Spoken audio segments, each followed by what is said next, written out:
Hello. If you're watching this video, you've likely been called to the stand during a criminal trial to give testimony on a subject that you're well versed in or to convey some technical information about analysis that you might have performed. You are the expert witness. Even though trial testimony might feel daunting, there's no need to get overly nervous. In this training video, we will review some important information and some guidelines that can help get you prepared for trial testimony. Your preparations to take the stand are going to begin far before you get to the courtroom. You need to work on mental and physical preparations at home before even leaving your house for testimony. Physical preparations can include updating your appearance to make sure that it is fit for a courtroom. This is going to include things like dressing the part, making sure your attire is clean and simple, that you're wearing a black, blue, or navy suit, that you have no cleavage, that your piercings and tattoos are covered, that your hair is out of your face, that things like your fingernails and your shoes are clean and polished. As your entire appearance needs to convey professionalism and competence. You can also use this time of physical preparation as a relaxing way to calm your body before trial testimony. Practice projecting a serious but pleasant demeanor.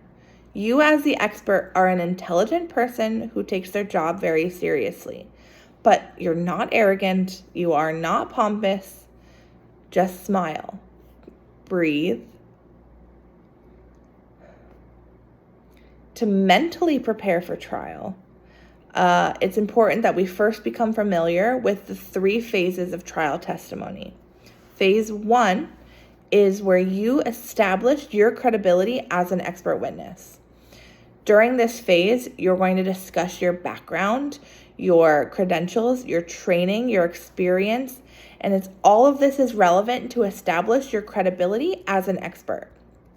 This phase may establish the analysis or the testing that you performed, common uses of that testing, and at the conclusion of phase 1, the judge is going to determine what your stated qualifications allow you to testify in during trial.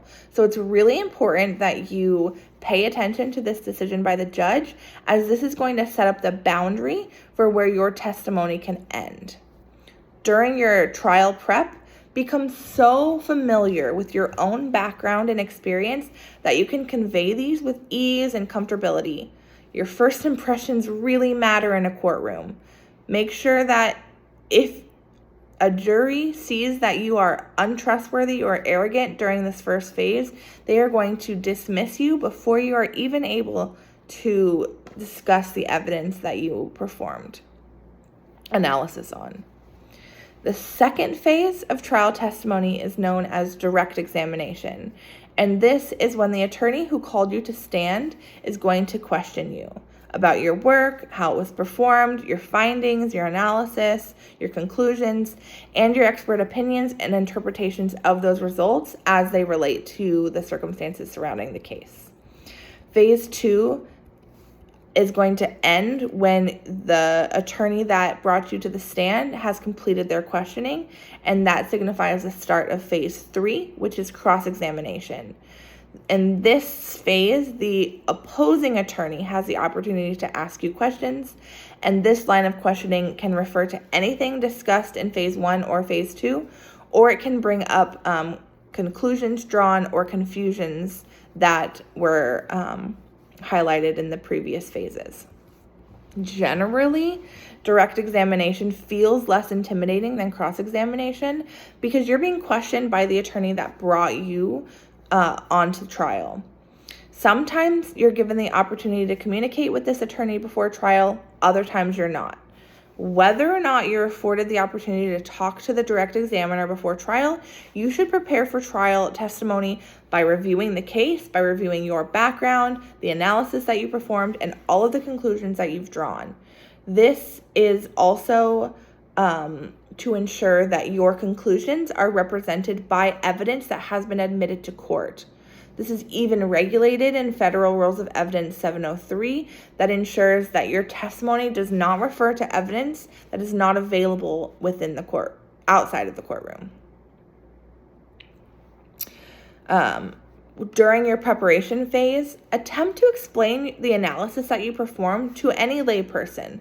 And that way you can gauge jury comprehension and maybe identify parts of your testimony that are going to be a little bit more difficult for a layperson to understand. Rehearse the explanation of those parts specifically and adjust your vocabulary to ensure full comprehension of everybody in the room. If you have the ability to explain and communicate complex ideas in a simple, clear manner, you're going to ensure that you don't lose the jury before they're given the opportunity to understand what you're talking about. Your job as the expert witness is to make sure that the jury understands both the significance of the evidence that's submitted to trial and of the analysis that you performed. If you think that your testimony requires visual aids, demonstrations, or any other documentation, practice using those aids and coordinating your testimony with those aids. But remember, you are only there to answer questions that are asked directly of you by the attorney. You are not there to give long-winded dialogue or preach on a topic, even if you are the expert on that subject. Even though you are called to the stand by an attorney with an agenda, whether you're doing direct examination or cross-examination, you as the expert witness must remain unbiased, and you must speak on the truth regardless of which side that truth supports. If you have communication beforehand between you and the attorney, you'll be better able to orient yourself to the details surrounding the case. And if you're given the opportunity for this communication, really take the time to make sure the attorney is oriented to your complete background, the analysis you performed, all of the conclusions that you've drawn, and make sure you use language and vocabulary that can be understandable by everyone. If you have really good communication with the direct examiner before trial, this is going to help you reduce vulnerability that might come up during cross-examination. This is going to help you prevent lines of questioning that address your qualifications or perceived lack thereof. You're going to be able to highlight any gaps in your education or experience, and you can discuss accepted paradigms, precedents for the analysis that you performed. This is all going to help the direct examiner inform which questions they're going to ask you, in hopes that we can close all gaps before the cross-examiner is able to pick apart any part of your testimony. When done well, pretrial communication can ensure that there are no surprises that occur during direct or during cross-examination. You'll be able to understand the attorney's expectations of you and their desires, and you can understand how your testimony is intended to help their case. When you are not given the opportunity for pretrial communication, you get to decide how you want to present your topic and report. You choose which words to use. You have full control over the organization and the confidence that you project and how that relates to the case. Since you will not be familiar with what you're going to be asked during direct examination, if you're not given the opportunity for pre-trial communication, take some extra time to review all of your credentials, the circumstances surrounding the case, and your analysis. Try to identify any areas in your testimony that might be confusing or that might require additional explanation to rework your testimony to better explain those pieces of information. Once the direct examination is completed, the cross-examination begins. And you're probably going to feel especially nervous during this portion because, again, you're being questioned by the attorney on the opposing side with motives that are opposite to the person who requested your presence in the courtroom. Expert testimony is going to significantly sway a jury, so the opposing side might not want your testimony to be well received by the jury. In order to prevent loss of credibility and reasonability during this cross-examination, make sure that you are sticking to only what you know, what you can prove, and what you can support. Even cross-examiners that seem aggressive have to recognize confidence and truthfulness, and they're not going to be able to pick apart a testimony that is rock solid. Cross-examiners might attempt to attack your qualifications, the field that you're in, any potential biases you might have, and they might even try to use previously published works to diminish your credibility. They might even try to take your testimony and twist the words so that way it seemingly favors their position. Or they might state that you don't know how to do your job and you didn't perform the analysis correctly. You can prevent most of these by restating any time the cross-examiner is misspeaking and suggesting that your testimony is being misrepresented. Verbally acknowledge facts that are being purposefully left out and restate your conclusions when they're being misstated.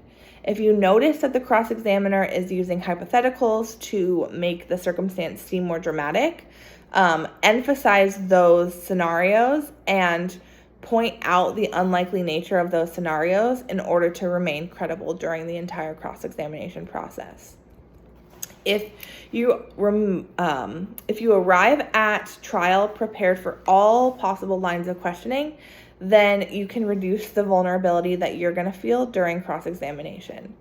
If you're able to hold up well to difficult lines of questioning during cross-examination, it's actually going to make you look better in the eyes of the jury because your lack of hesitation and your lack of variability within your answers is going to suggest that you're being truthful. To reduce your vulnerability, increase your confidence, which will increase your perceived competence.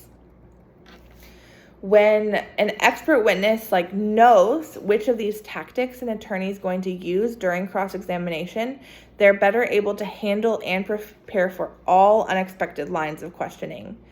You can learn the goal of your cross-examining attorney, and you can cater your trial preparation to respond to the line of questioning that's going to help phase 3 go the smoothest.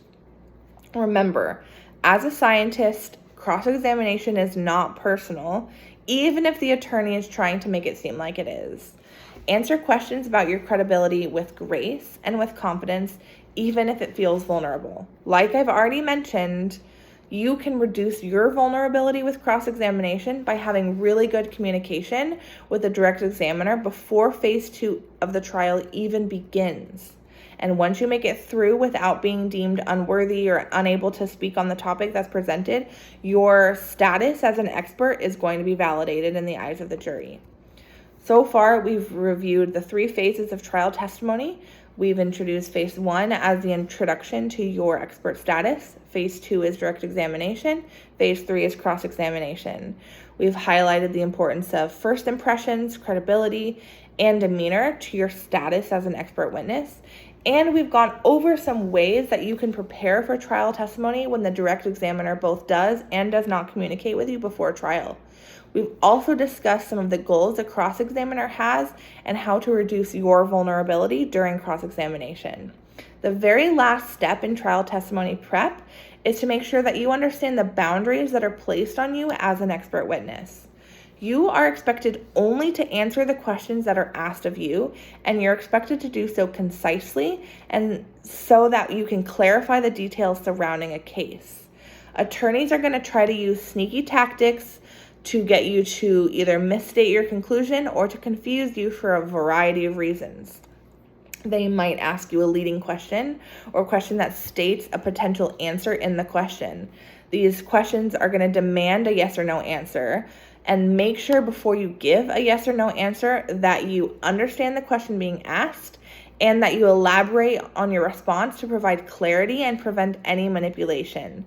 Leading questions are going to be things like, isn't it true that? Did you do this? Attorneys are going to use these leading questions to guide the witness into responding in a way that seems favorable for them. So be aware of the appropriate true response and not just the response that you think that attorney wants you to give. An attorney also might ask you a compound question or a question that has words like and or then in it. If you hear a preposition in a question, pause before answering the question and don't answer with just one word. Make sure that your simple statement isn't being applied to a complex conclusion. Attorneys can object to both compound and leading questions. They can object to any question where they think the opposing attorney or witness has overstepped their boundaries of appropriate behavior. These questions that they're going to object might represent hearsay. They might have already been asked and answered. They might represent a lack of foundation or call for speculation, among a variety of other reasons. If you're on stand during an objection, stop talking immediately. Focus on the judge's decision regarding the objection, and it will either be resolved immediately or after a quick discussion with the attorneys and the judge. If nobody's saying anything, you may continue to respond. Even though it's not your responsibility to determine whether you should or should not answer a question, it's really helpful to know the reasons why a question might not be allowed in trial testimony. It's also helpful to identify leading and compound questions so you can ensure that your testimony is not being overstated or oversimplified. These are some of the really easy ways that you can help prepare for trial testimony. Good luck as an expert witness.